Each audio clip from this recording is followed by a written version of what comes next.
Alors une fonction définie sur A, c'est-à-dire qu'elle va de A en A. Alors, bon, ben, on reprend 1, 2, 3, 4. 1, 2, pardon, 3, 4. Alors celle-là, 1 va donne 1, 2 donne 2. Ce n'est pas une fonction parce que ces deux-là n'ont pas d'image. Donc non. 1, il va sur 1, 2, il va sur 1, 3, il va sur 1, 4, il va sur 1. Celle-là, c'est bien une fonction. Alors ici, on va appeler ça 0. Que ça soit égal à 0, il faut que x soit égal à moins 3 sur 2. Voilà, ça marche, ça fait moins 3, 0. Donc ici, je mets x moins 3 sur 2, ici, il faut que je mette moins 3 sur 2. Donc moins 3 sur 2 fois 4. Moins 6, ça fait 0.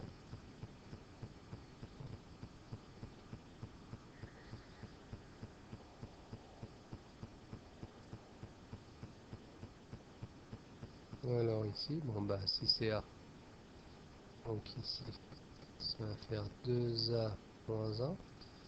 Ici c'est A moins 1, ici je mets A moins 1. Donc ça fait 2 facteur de A moins 1 moins 1. Ça donne 8.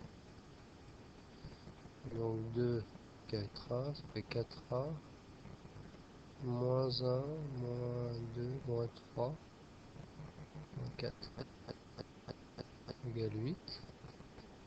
Ça fait 4A égale 12. A égale 3.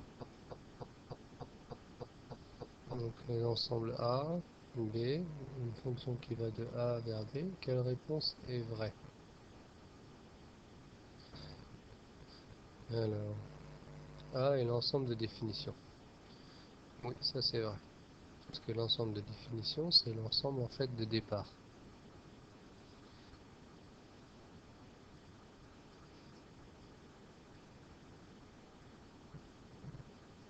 B est l'ensemble d'images. Ça c'est pas vrai.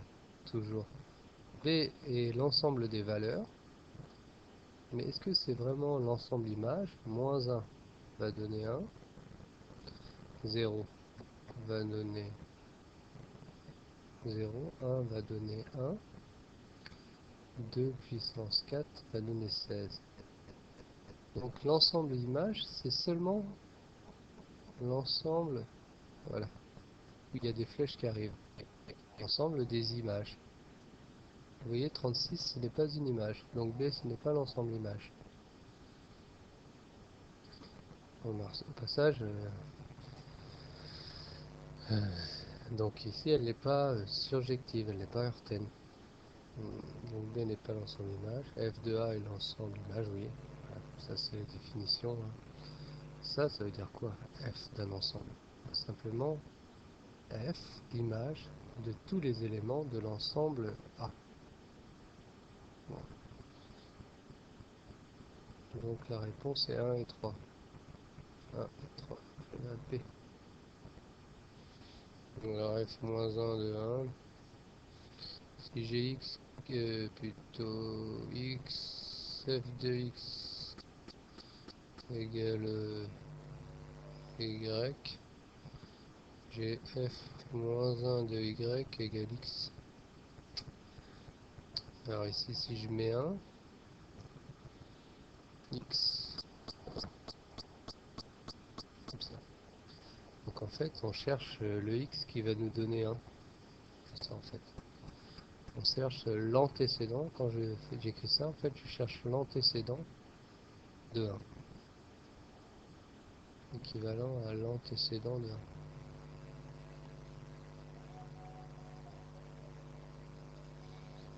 Bon, l'antécédent,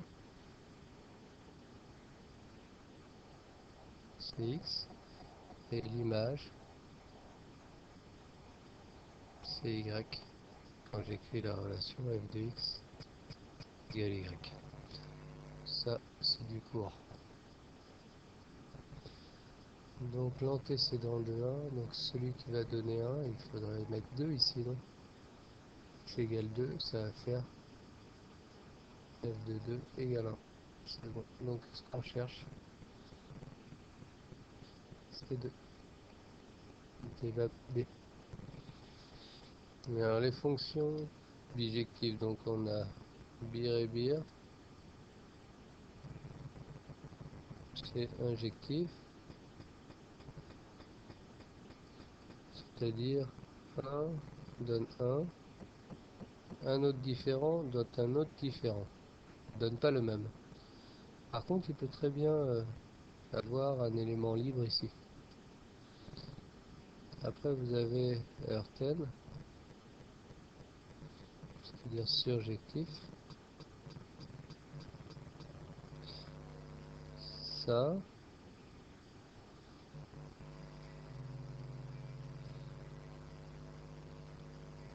il peut avoir deux différents qui donnent le même, mais par contre, il ne peut pas avoir de tout seul ici. Il ne peut pas avoir d'élément seul.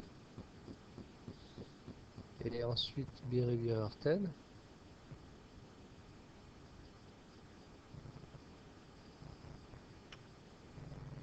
Donc ça, c'est bijectif. Et ben, 1 donne 1, bir et bir. Un autre différent donne un autre différent. Un autre différent donne un autre différent. Et ici, il n'y a pas de libre. C'est bien, vous voyez. Les deux ensembles sont presque identiques. À chaque élément correspond un élément. Alors, la fonction elle est bijective. Ça veut dire qu'en fait,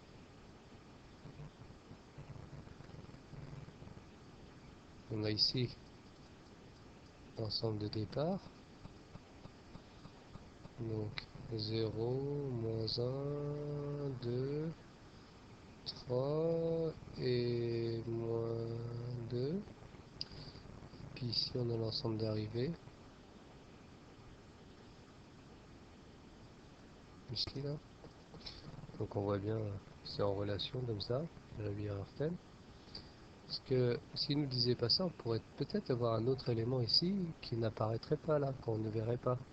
Ça serait quand même une fonction. Mais là il nous dit ça, donc c'est bien que c'est comme ça. Alors l'intersection, bah 2 il est dedans, 3 il est dedans, 0 il est dedans, ça fait 3 éléments. Alors ici, Fog, donc g de x par définition c'est f de g de x. Mais c'est une fonction en fait. Et ici on n'a même pas besoin de savoir ni f ni g puisqu'on nous demande pas. On nous demande simplement Fog directement sans connaître le détail. Mais on n'a pas besoin de connaître le détail. On va appliquer directement cette formule. Donc on va mettre ici 2, ici 2. Donc ça va faire 8, 16. Bon là on applique la formule. Si j'ai f de x égale y, alors j'ai f de y égale x, condition que ça soit la tierce fonction, la fonction réciproque. Bon bah ça donne 5. Alors là, cette fonction-là, ça s'appelle la fonction identique. Slash identique.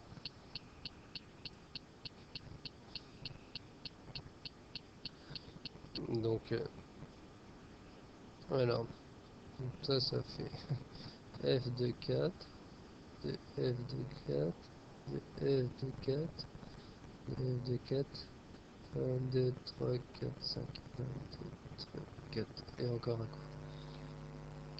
Bon, f de 4, bah lui ça donne 4, puis lui ça va donner 4, et puis lui ça va donner 4, puis en fait ça va toujours donner 4, donc le résultat c'est 4. Donc bon, alors combien y a-t-il de constantes qui ne soient pas non nulles? Alors il y a la fonction constante qui va donner toujours constante, c'est ça 8. Celle qui va toujours donner moins 1, Celle qui va donner 0, mais j'en veux pas, parce que il faut que ça sera la fonction nulle. Celle qui va donner 1, celle qui va donner 2, celle qui va donner 3. Ça fait 1, 2, 3, 4.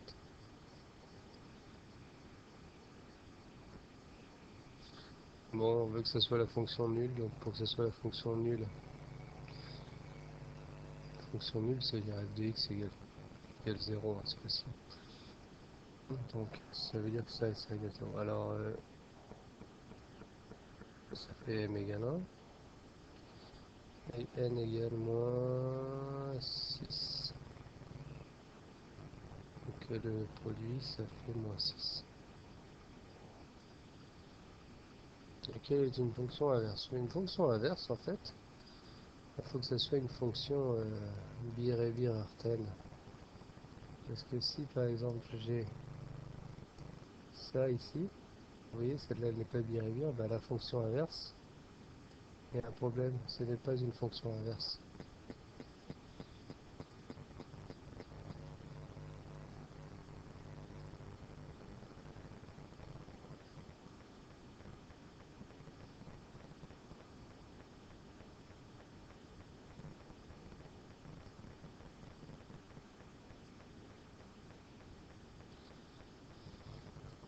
Ce n'est pas une fonction.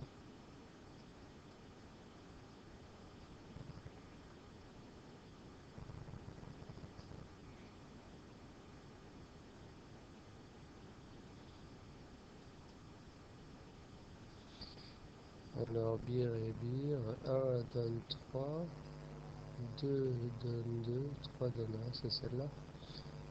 Alors, on va faire le petit dessin.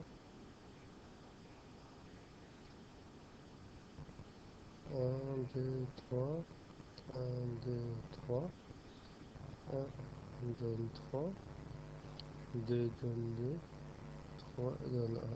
Vous voyez, c'est Biré-Bir-Arten. Donc là, pareil, on écrit f de x plus 1, ça fait 2x plus 1, et ça fait 2x fois 2, c'est règle des puissances, et ça c'est f de x, donc ça fait 2 fois f de x, c'est celle-là. Donc là, si c'est supérieur à 0, c'est celle-là, donc ici si je mets 2, ça fait 0, 0, mais c'est encore celle-là, ça fait moins 2, moins 3, ça fait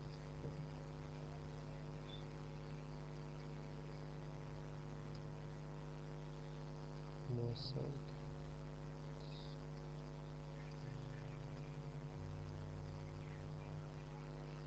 ok.